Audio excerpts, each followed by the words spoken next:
Good afternoon, everyone.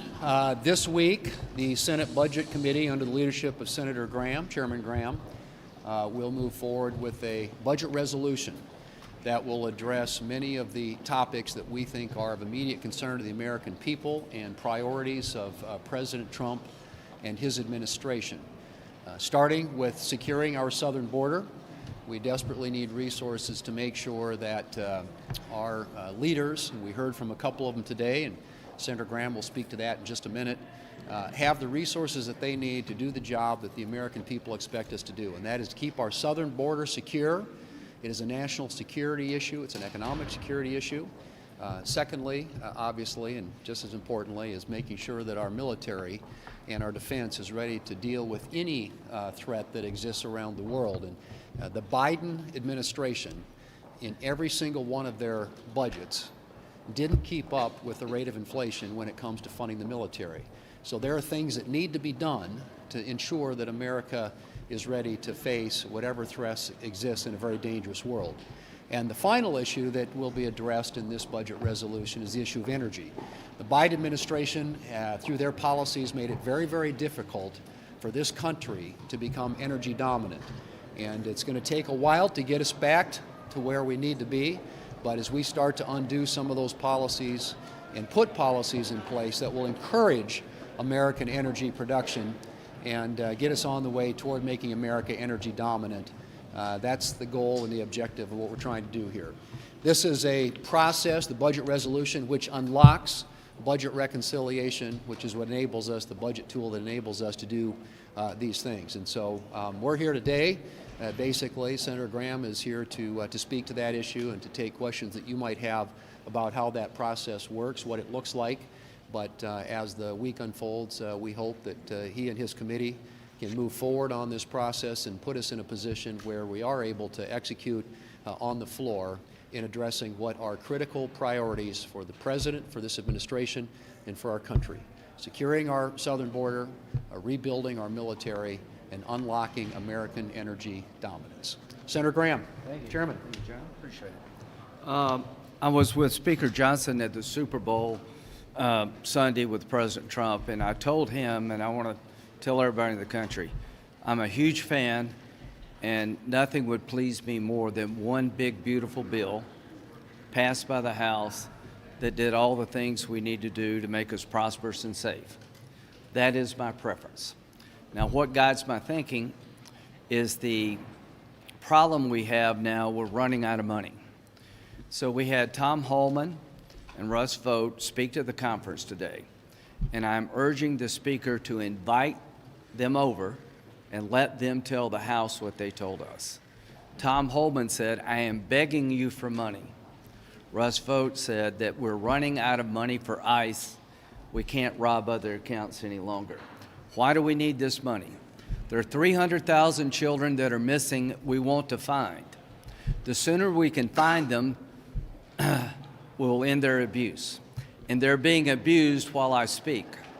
So to the American people, if you want your government to track down these 300,000 immigrant children that are missing, we need more money to do it.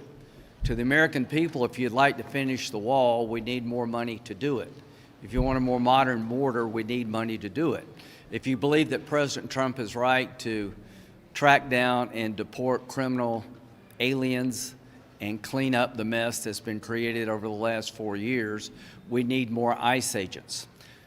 They gave us a summary of what $175 billion would do. It would be enough money for 4 years to implement President Trump's border agenda, immigration agenda on the security side. I am a fairly hawkish guy. I am telling you right now, I've never seen more threats to our nation than I do right now. We need $150 billion to help the military yesterday, and that will be part of this bill. We'll have money for the Coast Guard. We're just not going to spend $350 billion.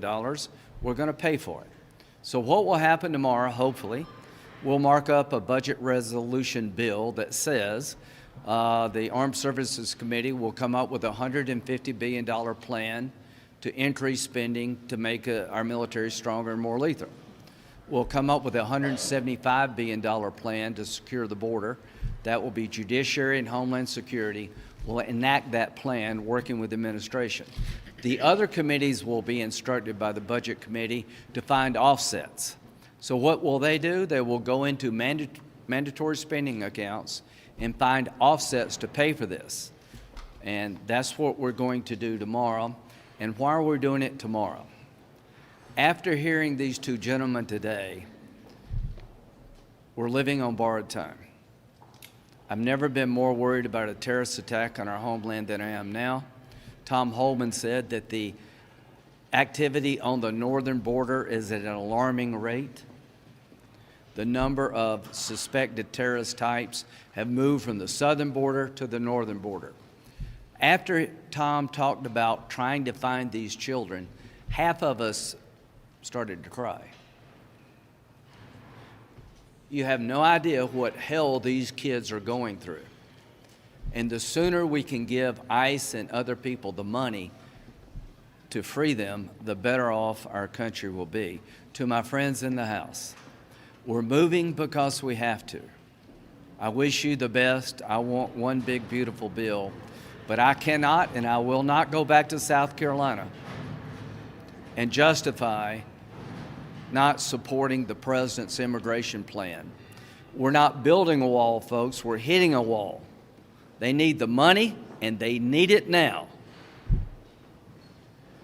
Senator Capito. Yeah, thank you. Thank all of you, and I want to thank Chairman Graham for what he has done to educate all of us and to help all of us understand the process at the Budget Committee. We're excited about it, and we know it'll be a successful result. I just want to add my voice to both Leader Thune and our chairman to show that we are very united across the hall with the House and the Senate. We have the same goals. We have the same ends in mind that we share with President Trump. And so we are fighting hard that the House can find the way for the big, beautiful bill. But it's important for them to know that we're working too, so that when that happens, and if it happens, we're all ready. And time is of the essence. On the energy portion, I think it's really important for us to unlock and unleash American energy. It's important for my state. It's important for my citizens. It's important for the country's security, both internal and external. And so we're going to roll up our sleeves. We'll be watching carefully the Budget Committee tomorrow. We wish them every success, and we know they will be successful. I talked about the immigration numbers last week and how the President has delivered with results. We're going to be, this week, giving the President the tools to be more successful, to have good results into the future. Thank you. Questions for Senator Graham? This is for Senator Graham. Senator Graham. Senator Graham. Senator Graham. So you make this compelling case about this money being needed now. You talk about what Mr. Holman and Mr. Vogt discussed. Yeah. I know you said you want them to talk to the House, but if that's the case, the House says, no, we're going to do our own bill focused on tax cuts and government spending. That doesn't seem like they've been able to convince them. Why not? I don't know if they've had the briefing that we just had. I hope they will. And all I can say is the $175 billion was broken down in a way that made perfect sense to me, that we need detention beds, not to release people into the communities to wreak havoc. We need to finish the wall, and we need ICE agents to deport criminals and find these kids. All I can say is I wish the House would at least listen to what they're saying. What compels my thinking?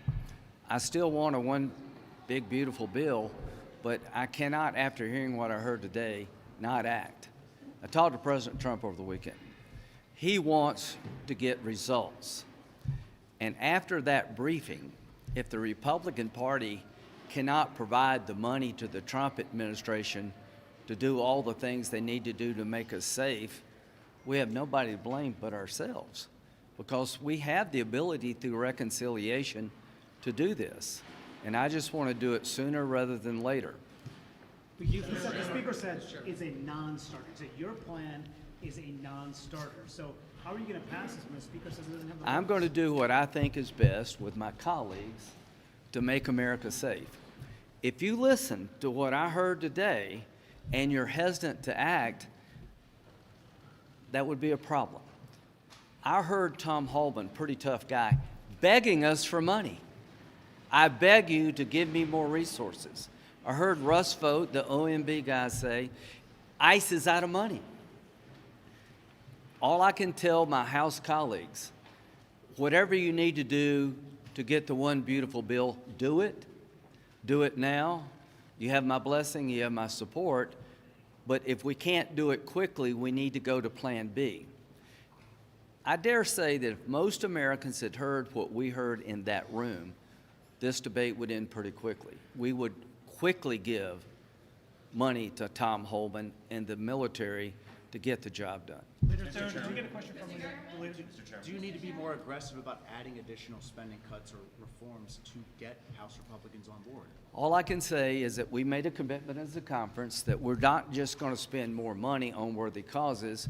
We're going to make sure it's paid for by taking money away from other parts of the government that are less worthy. That's what people at home have to do. So we're going to spend the money in 4 years. That will be enough to enact the Trump immigration agenda on the security side for the entire 4 years. And we're going to pay for it in 4 years. So the authorizing committees that will be instructed to find offsets are going to have to find offsets in a 4-year window. That's more difficult, but I think is fiscally responsible. You're talking about world security and American threats to America right now. Have you spoken to President Trump about USAID?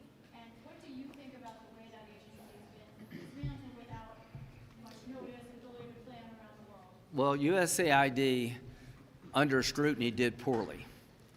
I have been a big advocate for soft power. I'm a pretty hawkish guy, but I've been in charge of the 150 account, state foreign ops account, making sure the State Department is funded. To the men and women of the State Department, you're warriors in your own way. You serve in very dangerous places. I want you to have secure embassies and secure consulates. You represent the best of America. USAID is an agency that let us all down. I've been advocating for soft power for my entire time up here. And what I have seen makes me sick to my stomach. I am for helping starving people. I am for clean water. I am for making sure that we have ability to combat China and Africa, that we show up with the best of America. But Samantha Powers has been just texting me morning, noon, and night. Samantha, look in the mirror.